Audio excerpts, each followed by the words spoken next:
আগামীকাল শুক্রবার ঐতিহাসিক মহান মে দিবস, বিশ্ব স্বীকৃত আন্তর্জাতিক শ্রমিক দিবস।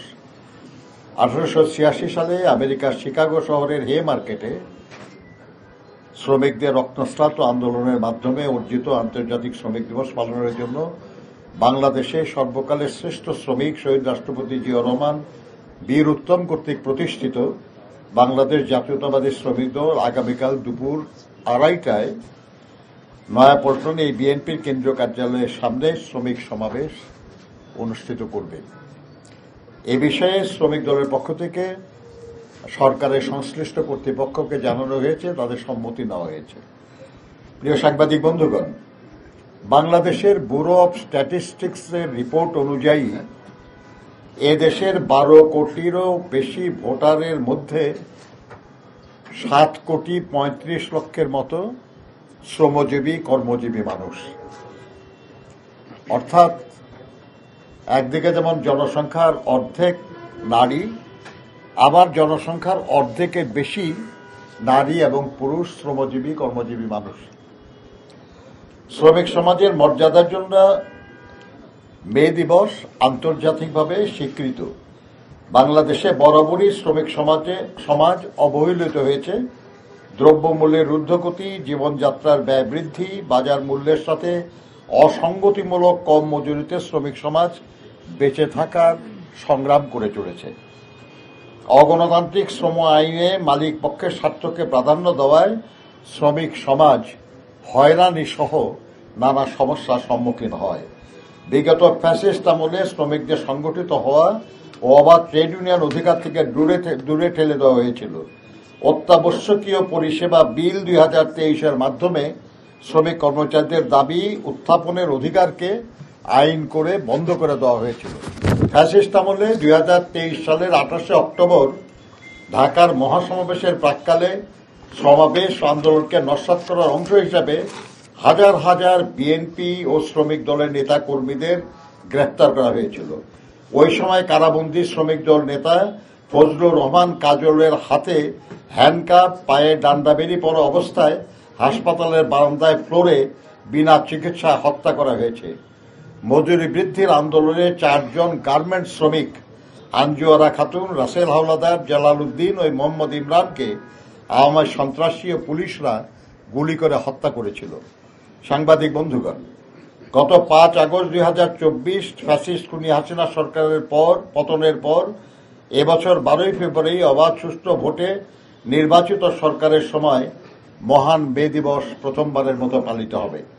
বৈষম্য বিরোধী ছাত্র জনতার অভ্যুত্থানে অগণিত শ্রমিকের আত্মদান ফ্যাসিস্টদের পতন ত্বরান্বিত করেছে। বাংলাদেশ জাতীয়তাবাদী শ্রমিক দলের 71 জন নেতা কর্মী এই লড়াইয়ে নিহত হয়েছে। 30 জন রিক্সা শ্রমিক, অসংখ্য নাম না জানা অজানা ভাসমান শ্রমিক বৈষম্য বিরোধী ছাত্র শ্রমিক জনতার অভ্যুত্থানে শহীদ হয়েছেন।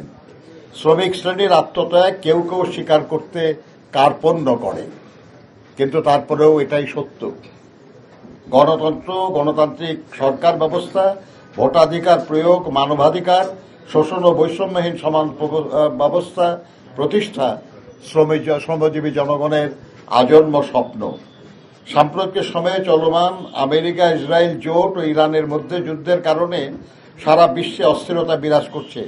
যুদ্ধে জ্বালানি তেলের মূল্য বৃদ্ধির কারণে বৈশ্বিক অর্থনীতি ও সাধারণ মানুষের জীবন মানে প্রভাব ফেলেছে। অন্যদিকে পতিত হাসিনা সরকারের লুটপাট ও দুর্নীতির কারণে সরকারি পাট ও চিনি কলগুলো বন্ধ করে হাজার হাজার শ্রমিককে পথে বসানো হয়েছে। প্রচলিত নিয়মে 5 বছর পর ন্যূনতম মজুরি ও জাতীয় বেতন স্কেল ঘোষণার কথা থাকলেও বিগত ফ্যাসিস্ট হাসিনা সরকারের সময় 11 বছরের বেশি সময় ধরে ন্যূনতম মজুরি ও জাতীয় বেতন স্কেল ঘোষণা করা হয়নি। অন্যদিকে সরকারি দপ্তরগুলোতে নিয়মিত পদ বিলুপ্ত করে আউটসোর্সিং নিয়োগ দেওয়া হয়েছে। ফলে শ্রমের ক্ষেত্রগুলো ক্রমশ সংকুচিত হচ্ছে, তৈরি হচ্ছে শিক্ষিত লাখ লাখ বেকার। অন্যদিকে বৈদেশিক মুদ্রা অর্জনকারী সোনালী আঁশ, পাটের খাতের উৎপাদন ও বিপণন বন্ধ। বাংলাদেশের মানুষের খাদ্য তালিকায় অন্যতম উপাদান আমাদের দেশে তৈরি স্বাস্থ্যসম্মত চিনির পরিবর্তে কেমিক্যালযুক্ত বিদেশি চিনির উপর বিদেশ নির্ভরতা বৃদ্ধি পেয়েছে। দেশ হারাচ্ছে শ্রমজীবী মানুষের কষ্টার্জিত বৈদেশিক মুদ্রা। অবাধ ট্রেড ইউনিয়ন গঠন, শোভন কাজ, নিরাপদ কর্মক্ষেত্র সহ শ্রমিকদের জন্য রেশনিং ব্যবস্থার দাবিতে শ্রমিক শ্রেণী তাদের অধিকার প্রতিষ্ঠার প্ল্যাটফর্ম হিসাবে বাংলাদেশ জাতীয়তাবাদী শ্রমিক দল কর্তৃক আয়োজিত মহান মে দিবসের এই সমাবেশে অংশ নেবে বলে আমরা আশা পোষণ করছি। প্রিয় সাংবাদিক বন্ধুগণ, ইতিমধ্যে শ্রমিক দলের পক্ষ থেকে ব্যানার ফেস্টুন করা হয়েছে। মহান মে দিবস পালনের লক্ষ্যে শ্রমিক দল নিরলসভাবে কাজ করে যাচ্ছে। আমরা আশা করছি অধিকার প্রতিষ্ঠার এই মহান দিনে শ্রমজীবী কর্মজীবী মানুষের স্বতঃস্ফূর্তভাবে শ্রমিক দলের এই সমাবেশে উপস্থিত হবে। এই সমাবেশে বর্তমান শ্রম উপস্থিতি এবং সমসাময়িক জাতীয় রাজনীতি নিয়ে গুরুত্বপূর্ণ বক্তব্য রাখবেন সমাবেশের প্রধান অতিথি বাংলাদেশ জাতীয়তাবাদী দলের চেয়ারম্যান এবং মাননীয় প্রধানমন্ত্রী জনাব তারেক রহমান। এছাড়া শ্রমিক সমাবেশে বিএনপির সংগ্রামী মহাসচিব মির্জা ফখরুল ইসলাম আলমগীর সহ শীর্ষ জাতীয় নেতৃবৃন্দ এবং শ্রমিক নেতৃবৃন্দ বক্তব্য রাখবেন।